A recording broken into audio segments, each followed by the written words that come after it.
I did not feel safe even when I was with my friends because they weren't. They were like the ornaments that hung out together in the Christmas tree of the gay bar. Hello, I am Kay Anderson, and you are listening to Lost Spaces, the podcast that mourns the death of queer nightlife. Every episode, I talk to a different person about a venue from their past, the memories that they created there, and the people that they used to know. So, if you have ever listened to this show and been all like, queer clubbing is not as good as these people seem to be remembering it as, then firstly, maybe this isn't the show for you, and I'll totally understand if you never want to listen again. And secondly, you will be glad that you stuck around because this week we are doing something a little bit different. Yep, we are complaining about how absolutely rubbish queer clubbing is. And who is joining me to be a big old grump on this episode? Well, it is singer, actor, and writer of the book Cancer, Musical Theatre, and Other Chronic Illnesses, Edward Miskie. Now, Edward first moved to New York City in the mid-2000s and tried to embrace queer nightlife, including lost spaces like Splash and Vlada, but ultimately decided, well, he'd rather not actually, thank you very much. And along the way, he became the sole survivor of a rare non-Hodgkin's lymphoma, which, as you can imagine, went right ahead and done turned his life upside down. In this episode, we talk all about the terrible life lessons that we learned from the TV show Sex and the City, how a cancer diagnosis changes your perception and helps you to really focus on what's important, and well, as I said, we talk about everything that's wrong with the queer scene. So let's not waste any more time. Let's get into it.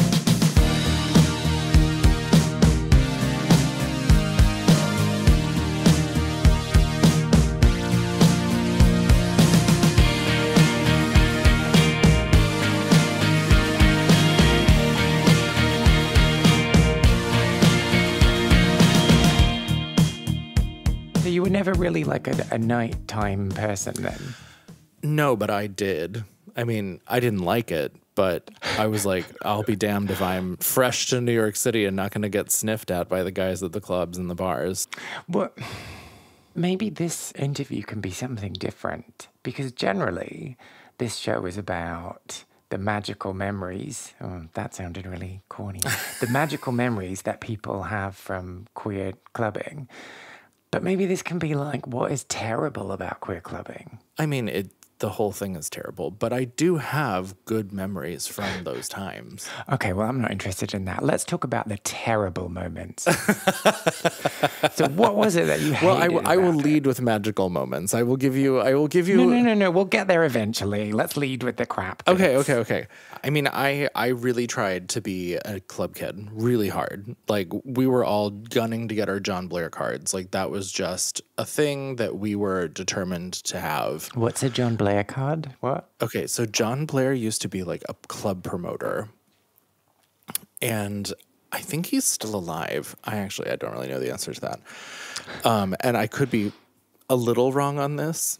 So, like, someone out there will probably correct me, but he used to be a club promoter, and there were these John Blair cards, and they were, like, kind of VIP access to all of his parties.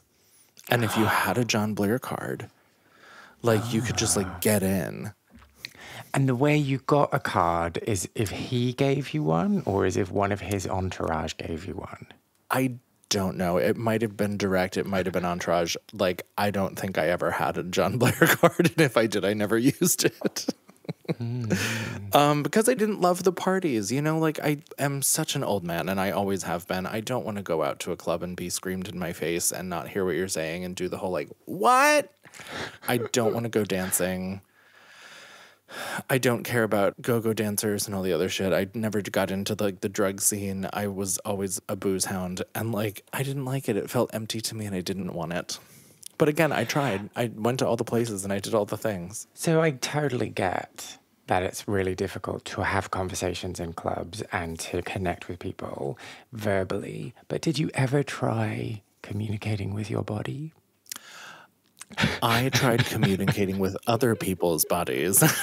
Can you just fill in the gaps here and like explain how that works? I filled in a lot of gaps. I got that up. Smacked it right back to you.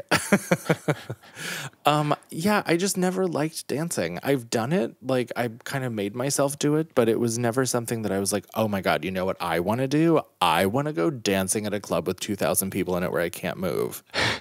That sounds great. Let's do that. For the most part, if I'm going to go out, it's going to be like a lounge or like a quiet little thing, like a little speakeasy where I can have a drink and sit down and talk to someone. And like, that's just my jam. Like, I never got into it. But again, we put on the body glitter and the eyeliner, and we did the hair extensions and the too tight clothing and the ripped jeans and the high heels and all the things. Thank God there were no digital cameras back then that were on your phone. Yeah, and if there were, they weren't good enough. And all of those images are lost. No one bothered to save them. Thank goodness. No, thank God. Oh my God. The things I did on the sidewalk outside of Pieces are just blackmail.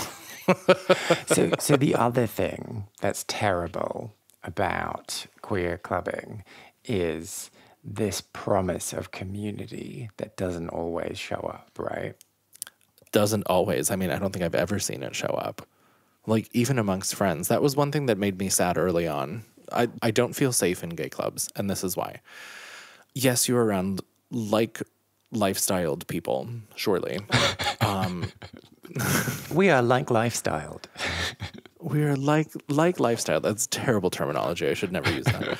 But there were so many times where I saw people who were out with friends and like their friend would be blackout, nearly unresponsive, throwing up on themselves, and they would still be like off doing stupid shit, and their friend would be in the corner like half dead. And like there was one time Vlada in Midtown, I was there and I was leaning over to get a drink, and this guy, I mean, he was probably about my age. I was maybe 21 at the time. He like was giving that like fluttered eye, like can't quite focus or see straight look, and he was hunched over the bar, and his friends were around him, and he like fell over on me and then tried to kiss me, and I stopped him and I like propped him standing back up, and his friends were just laughing about it, and I was like, are you with him? And they were like, yeah. And I was like, take fucking care of him. Like, he's not okay. He can barely stand up, and he's like trying to like kiss someone he can't see, and that's just the beginning of how that was going to go down, like in any other circumstance. And it just made me mad, and it just kind of made two and two together that was like, if this would happen to me, I would not be safe. Because you can't always rely on the people around you, whether they're your actual friends or just like the friends you hang out with, because that's who you have. And it made me really sad. It made me really sad. And I know that that's not the case all the time, and I'm certainly making a general blanket statement. And you know, I'm sure that there are circumstances that are not like that. But that is just what I saw at that time that made me be like, ooh, I don't like being here anyway. And then this also makes me feel scared. Yeah, but that's hard to know whether that's because it's a queer space or because it's just people are dicks. I mean, when you said what's so terrible about gay clubbing, I was just going to say it's clubbing in general. I wouldn't go to a straight club. I don't think that's better. I think they're both equally, I don't want to be there. But it's true. I don't think that scenario is specific to queerness or queer spaces at all. That's just people who aren't good friends. Yeah. So let's circle back a little bit, because you said that you never felt community in those spaces, even when you were with your friends. Can you unpack that a little? Sure. The bottom line is that they were actually not my friends. I thought they were. They were my friends in the sense that like they were the people that would call me to hang out and go out. But there was a night that we were at Splash, and I had too much to drink, and we went to that little like Hollywood celebrity diner thing around the corner on 6th Avenue or 7th Avenue, I guess. I love how you're talking about this like I know what these places are. So Splash was on 17th between 6th and 7th, and then around the corner was like this little diner that like all the drag queens and the go-go boys and everything would go to and eat when the clubs closed. And I went there and I got a chicken parmesan and I was sitting with my friends and, they wanted to go somewhere else and I wanted to go home. I was drunk. I was like unhappy and uncomfortable. All the clothes I was wearing were too tight now because I've eaten something. And they were fighting about where to go next. They wanted to go to heaven or hell, or they wanted to go to boys' room or whatever the hell. And I just was like, guys, I'm going to sit down on the sidewalk and you're going to tell me when we're leaving. And they didn't. And I fell asleep on the sidewalk. And I woke up and the sun was coming up and they were gone. And I had no idea what had happened. But I was lucky. I still had my phone in my wallet and I was fine. And that was kind of the last time I saw them. Shit. So that is what I mean by I did not feel safe even when I was with my friends because they weren't. They were like the ornaments that hung out together in the Christmas tree of the gay bar. Yeah. It's an interesting thing, though, isn't it? Because when you are a young queerling, I'm totally generalizing here. I'm just taking my experience and imagining that it's everyone's experience, and that's really unfair, but meh, I'm going to go with it. You are kind of in a hurry to find people that are like you and can open up this world for you. And so sometimes you are hasty in who you decide to be friends with. And you can just end up 3 years later being like, why the fuck am I spending time with you? Well, I think it's also kind of like the creating this fantasy of the circle of friends a la Sex in the City that you're like, all your friends and we're all going to go out to the city and date together and talk about boys and blah, blah, blah, blah, blah. But like... Oh, wait, can I just stop you there quickly? Yeah, go ahead. I just want to complain about... gays in the mid-noughties who went on and on about going to brunch because of that TV show. I'm not a fan of brunch as a concept. Anyway, that's my bugbear. Carry on your story. I'd rather go to brunch than a club. Brunch at a club, concessions need to be made. oh yeah. Drag brunch is too loud. Yeah, I can't do it. It's the same vibe. I can't eat my eggs and talk to my friends if you're badly lip syncing in my face asking me for money. But yeah, I think it's this kind of false sense of friendship that we were kind of like indoctrinated to with the popularity of Sex in the City. I remember moving to New York and someone let me borrow their box set of Sex in the City, and I just sat there watching it and thinking, oh my God, I want that. I'm going to marry a rich man. I'm going to have these pretty little friends that I walk around town with. Period. The end. So who did you cast yourself as when you had that fantasy? I was a combination of kind of all of them, I think. I think that's a bit of a cop-out. You need to pick one of them. I mean, back then, I was like a Samantha Carey rising. Yeah. Now, I don't know. I don't know what that looks like. Slutty exploits that you write about a lot? Yeah, I mean, some of them are in my book. For better or worse. But yeah, I think it's just that billboard friendship that like looks really pretty and fun, but when the rubber meets the road, it's like, okay, bye. It was nice hanging out with you. Stay on the sidewalk. It is a funny thing that when you watch these TV shows and they only have like 3 friends, but those 3 friends are always available to hang out with them. And professionally speaking, there's no way in the world that Miranda and Samantha were available that often and for that amount of time ever with the jobs that they have. There's no Without way. being uptight and pissed off, yeah. Right. Like showing up anywhere with a smile on is like, no. They're tired. They just worked 14 hours. Get me a drink. It's not great how TV doesn't prepare you for real life, right? I mean, I guess it would be boring if it was just people sat at home watching TV, but... Or like hours upon hours of some poor schmuck sitting at a cubicle typing away for the benefit of someone else. Or the existential dread of having to make dinner. Right, like the duality of the decision of like, do I make dinner or do I just spend another $35 and order in tonight? Yeah, maybe I could get away with having a bowl of cereal.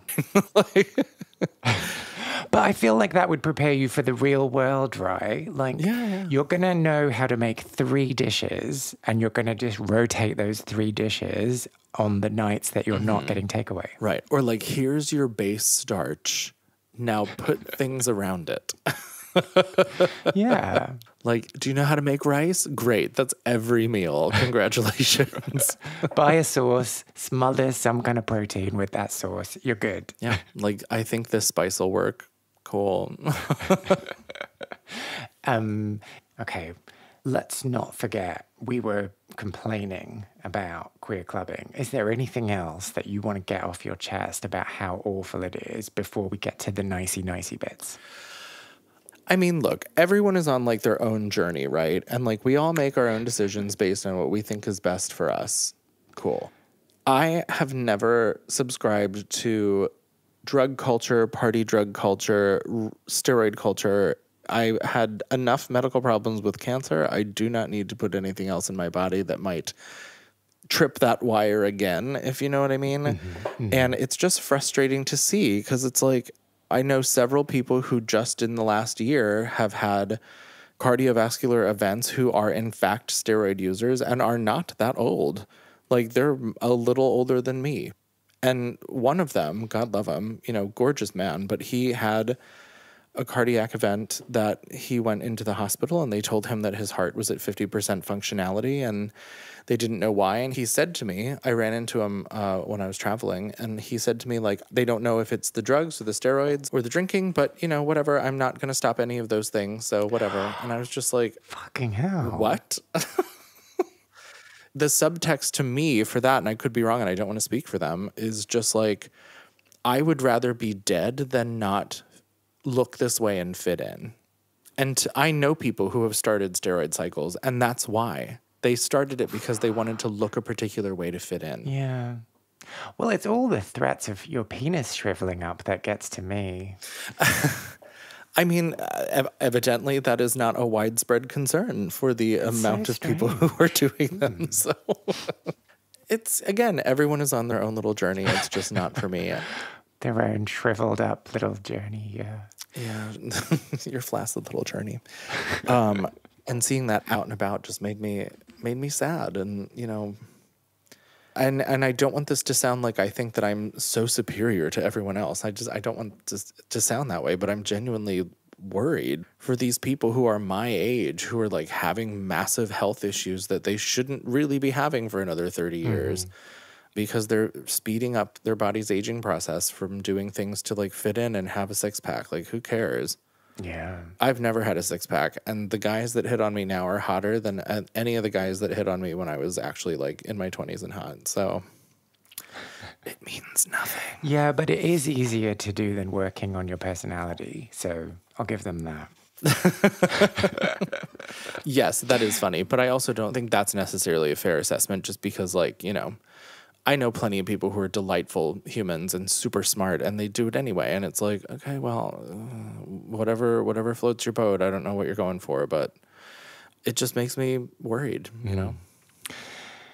Okay, so we spent a lot of time on the negative. Let's move on to the positive. And I did hear you say before that you loved people. I do. And so Queer Spaces gives you that opportunity to spend time with people?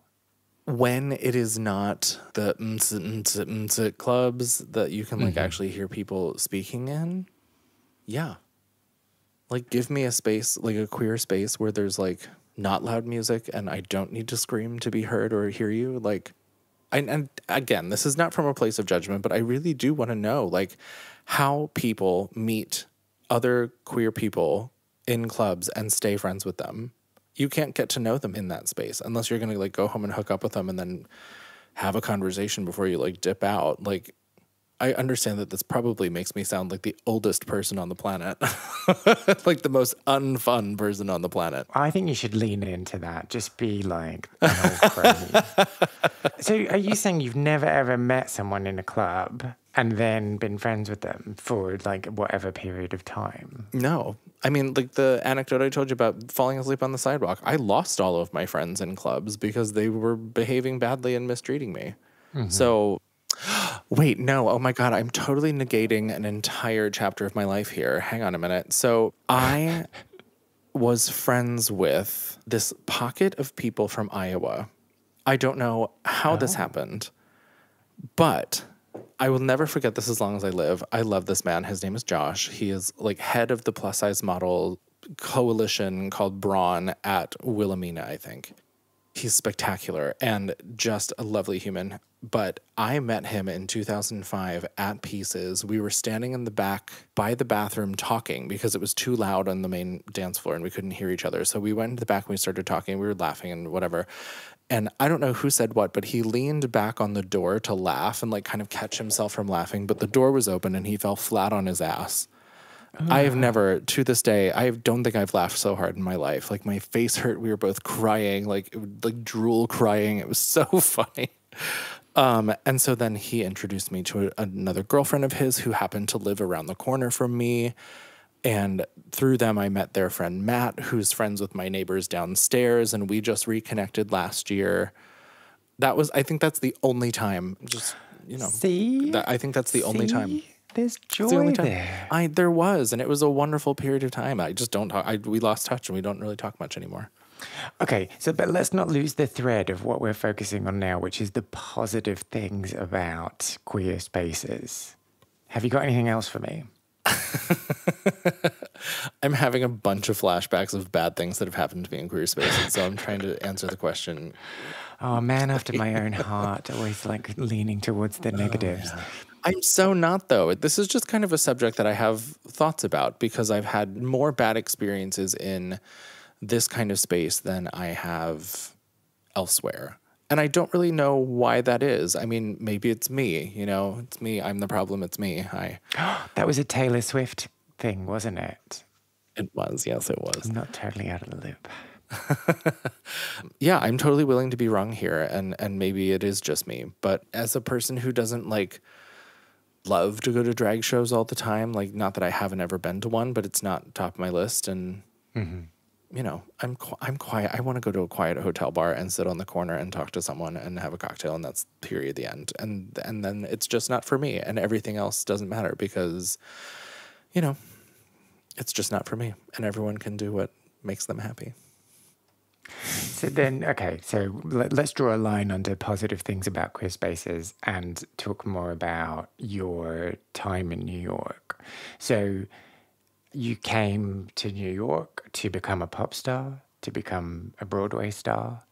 What happened through the years? What was your, I was going to say journey, but that's an awful word. I can't think of another word. What was my journey? My journey, my odyssey. Your 3-act play. My 3-act play. Oh, God, there's so many more than that. This is a very long play. The play that would never end. Never. The pop star thing was hard. You know, so that proved to not be a thing, but I've always done theater. So, you know, the next logical thing for me to do was to go over and be a performer in the musical theater space. And so that's where I've met the core of my closest friends now, queer or otherwise. I know I have straight friends. It's hard to believe. How bizarre. But yeah, it was a weird time. Like, was trying to figure it out, and then I was working for a hedge fund, and the hedge fund booted me because the world crashed, and that kind of forced me out into audition world in a way that I hadn't been before, and I started booking. You know, and I was performing all over the country, and in some cases all over the world, and then cancer happened. And that kind of derailed the whole thing, which was super interesting. How old were you when that happened? I was 24 when it showed up. I was 25 when I was diagnosed. Wow. So what was your first response? It was a drawn-out diagnosis. It was a tiny little lump under my arm. I was misdiagnosed with cat scratch fever. Insert eye roll here. And was put on antibiotics, and I went on my way. I was doing a show on the West Coast in Nevada, and it just kept growing, and nobody had an answer. And healthcare in Nevada was left much to be desired. So I had to wait until I was back in New York, which was like 5 months later. And by that time, it had gotten, the small little lump under my arm ended up being about the size of a grapefruit under my arm. And I immediately went to my doctor. I had a biopsy done, and the following week I was like in chemo. Wow. So it was very fast and very confusing. And I think my first thought was just like everything was a whirlwind. And then all of the sudden it was like, how did I get here? What is happening? Mm-hmm. It was very strange. It was a very strange moment. I mean, it's a weird thing to happen at that age. Yeah. And so it's a generalization, but when you're that age, it's easy to feel invincible and not understand the gravity of these types of things. Yeah. And be like, it's fine. I'm going to take it on. I'm going to do it. I'm going to like sort this out in 3 months, and then I'm going to get on with my life. Is that like how you responded, or? In a way, yeah. I mean, I certainly didn't crumble. I had moments where I just completely fell apart. But for the most part, I was like, I don't have fucking time for this. Leave me alone.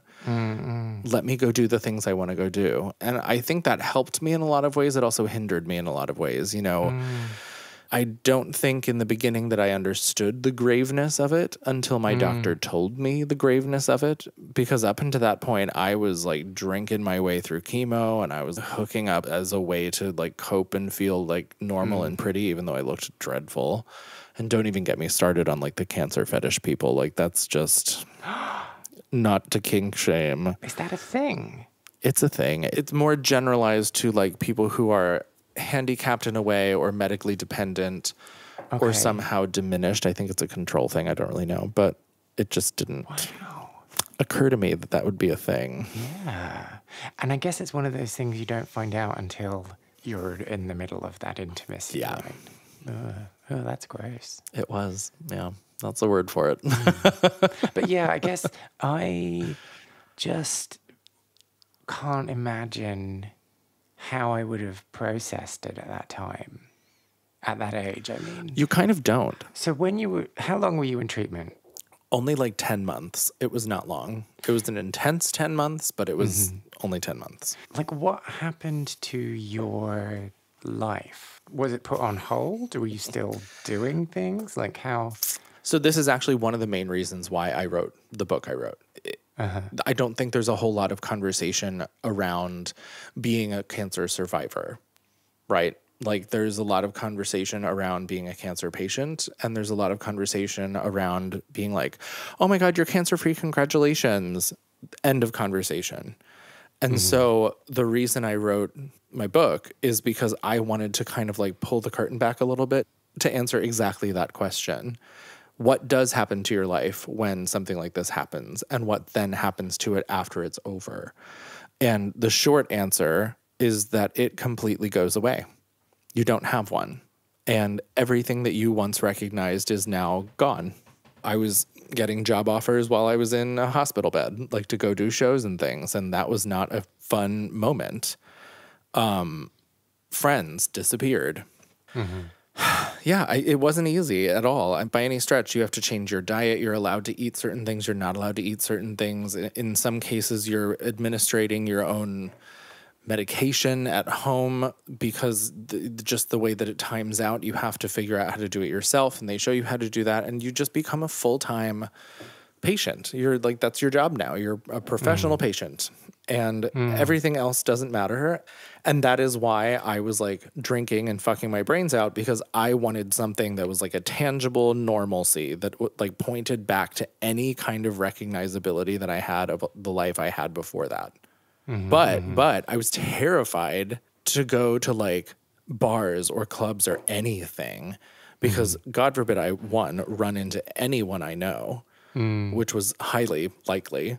And two, just the judgment of people who don't know me and don't know what's going on with me, which was no one, to just like look at me and be like, ew. Yeah. And with that, what's worse? When someone looks at you and goes, ooh, or when someone looks at you and goes, oh. I don't know. I mean, they're both bad. First of all, why are we judging people based on the way they look in the first place? Beg that question. But also, I saw someone on the train one time that I knew who didn't know what was going on with me. and they didn't talk to me. They just looked at me like they thought they knew me, and they couldn't figure out why. And it was one of the hardest train rides I've ever taken, because this person that I did know and have seen since was just kind of like off to the side, like looking at me like, is that him or am I losing it? It's weird. It's a weird, like, you as a person are physically unrecognizable, and the life that you're living is unrecognizable, and the life that you had before is unrecognizable. But to underline the positive of all of this is that when it's over and they do give you the get out of cancer free card, you kind of, and I didn't do this, but in hindsight, you get the chance to rebuild any life you want. It doesn't have to look anything like the one that you had before if you don't want it to. You get to plant your feet on the ground and be like, okay, well, that was terrible and it's over now. So what do I do? I was a dick before any of this happened, you know, like, jury's out on whether or not I still am, but in a different way. I just like was a know-it-all that didn't give a shit about people, and I was in it for myself, and I was, and all the while being deeply insecure, but just kind of, you know, picking up what you wanted to take along with you and trashing the rest and building from there. And if I had to do it again, I'd be a little bit more intentional about what I was doing, but you know, you're not in the headspace for that. You're like, I'm alive. What do I do? You no longer have like a team of people kind of guiding you along. And so do you remember then, so like you got the all clear, you started to navigate your old life and pick bits up again. Do you remember going out again for the first time to a queer space? No, I don't. And I don't know why that is. I think part of it was that I wanted safety. And one of my best friends at the time was a bartender at this like barbecue wing place in my neighborhood. And so we would just go there because, one, she would give us a ridiculous discount, if not charge us for anything. You know, so that was appealing. But it was also just being around people that I was comfortable being around and who knew what I was going through. And those people were not at queer spaces. They were at this bro-y, straight fucking barbecue and beer place 10 blocks away from my apartment. And we went there because it was cheap and fun, and our friends were there, and it was safe, and it was close to home. And I know you were like fucking people whilst you were in treatment. Did you put dating on hold at that point, or was it just it didn't come up? During treatment, I put dating on hold. I tried to make it as two-dimensional transactional as possible when I had the strength to do it. I mean, sometimes when I didn't, you know, it was just like, I guess in a way I was kind of like sexually assaulting myself in a way to just like be normal. Like everyone does it, like just be normal. This is how you need to behave. Despite the fact that like I'm pumped full of chemo and like Lord knows I shouldn't have been doing any of that. But after, I think maybe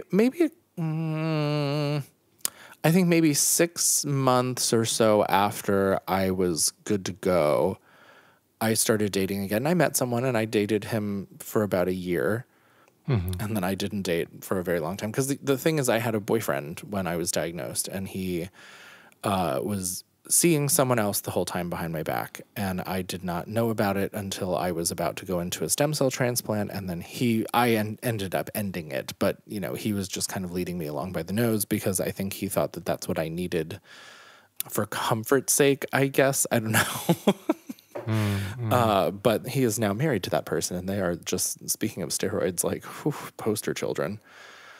But yeah, I mean, I didn't hesitate to date when I was first out of the situation, and it like worked out ? But you know, that was the last time I had a serious boyfriend. Yeah, okay. That Edward that first moved to the city and decided that he was gonna make New York his bitch, what advice do you think he would give you now? Would he give me, or I give him? Would he give you? And then I'll ask the question in reverse. What advice would he give me? I mean, he was 18 and stupid as shit, so I don't know if I would listen to a goddamn word he said. That wasn't the question. It wasn't whether you would take it on board. It's just, what would he say? I don't know. I mean, I feel like if he walked into my life right now and saw me, he'd be like, great apartment, you fat bitch. I think he'd be like, go lose weight, and like, okay, I can stand the apartment fine. So something deep. Real deep, yeah. Okay, so the question in reverse then. What advice would you give him? Oh, for the love of God. Take better care of yourself. Be nicer to you. Don't buy the shoes. There's a specific pair of shoes I'm thinking of that was a point of contention, but don't buy them. Save the money.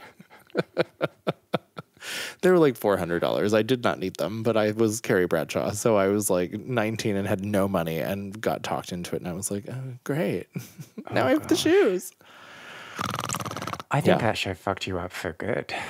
I think it fucked up an entire generation for good. Do you have any memories of terrible clubbing that you want to share? Well, if you do, and I can complain, so I'm going to be right there with you, why not get in touch? I want to create the biggest online record of people's memories and stories of queer clubbing, and sometimes that includes the bad as well as the good. Go to lostspacespodcast.com and find the section Share a Lost Space to tell me all about what it is you got up to, and preferably also who you got up to it with, because I like those kind of details. You can also reach out to me on Facebook, Instagram, and Twitter, where my handle is Lost Spaces Pod across all three. Find out more about Edward by following him on Instagram at Edward Miskie, Facebook, which is also at Edward Miskie, and TikTok, which is also at Edward Miskie. That's pretty handy for him, right?